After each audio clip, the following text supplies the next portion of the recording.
هذا البرنامج برعاية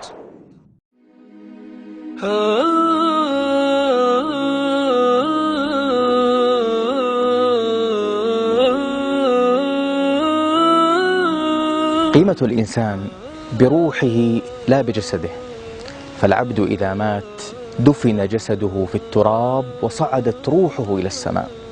خلق الله هذا الجسد من الأرض فغذاؤه من الأرض، وخلق الله هذه الروح من السماء فغذاؤها من السماء.